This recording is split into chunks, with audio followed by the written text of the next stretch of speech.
about latest armaments in the management of corneal ulcer, and there are no financial disclosures.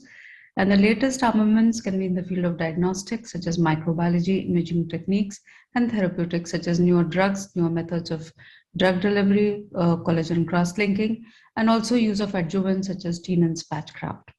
Apart from the routine history taking and slit lamp evaluation, we do spectral domain anterior segment OCT is an important tool to monitor, diagnose, and follow up cases of microbial keratitis, especially posterior corneal abscesses, which may become difficult to monitor on slit lamp.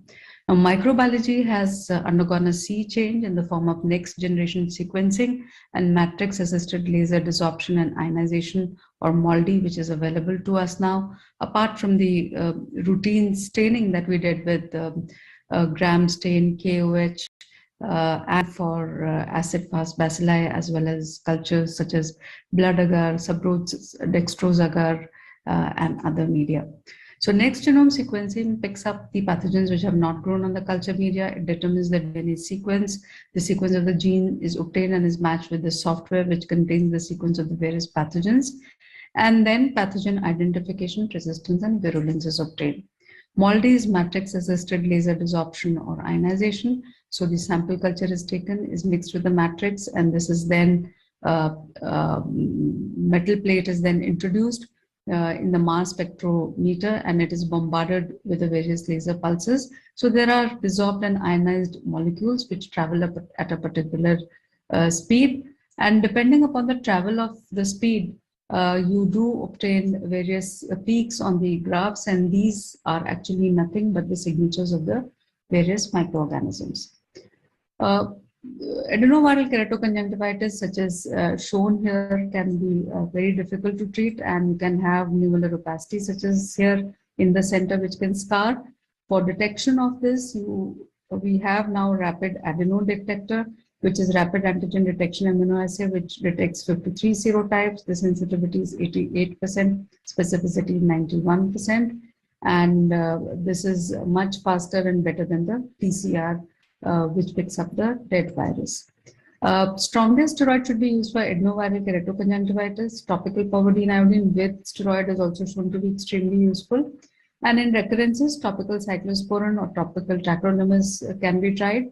Topical HU-IFN beta is the new molecule for adenoviral keratoconjunctivitis, only tried anecdotally.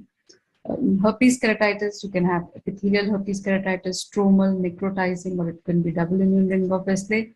And this is the classical treatment, topical acyclovir, which is given 5 times for 1 week and then 3 times for 21 days. For epithelial and stromal, you add pedacetate after 1 week, and for necrotizing and non-necrotizing stromal herpes keratitis, systemic acyclovir 400 milligram 5 times a day is added for about 3 weeks.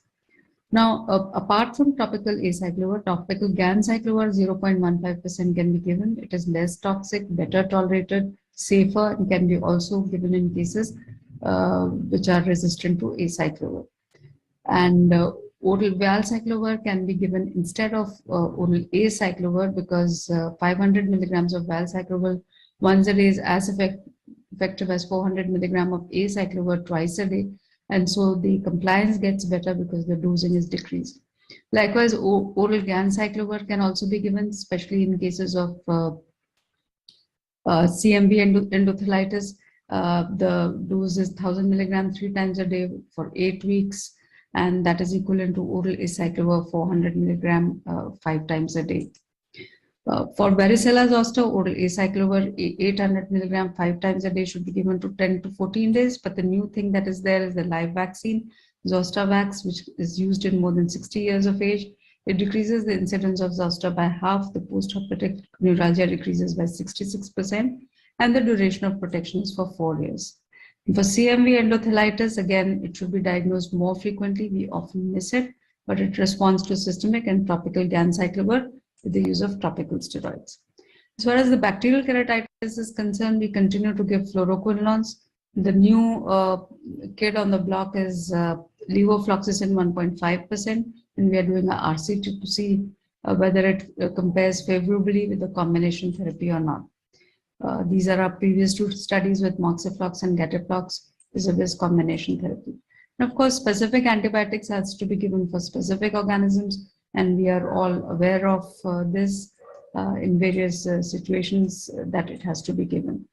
Resistance, both topically and systemically, is rising exponentially in the recent years, and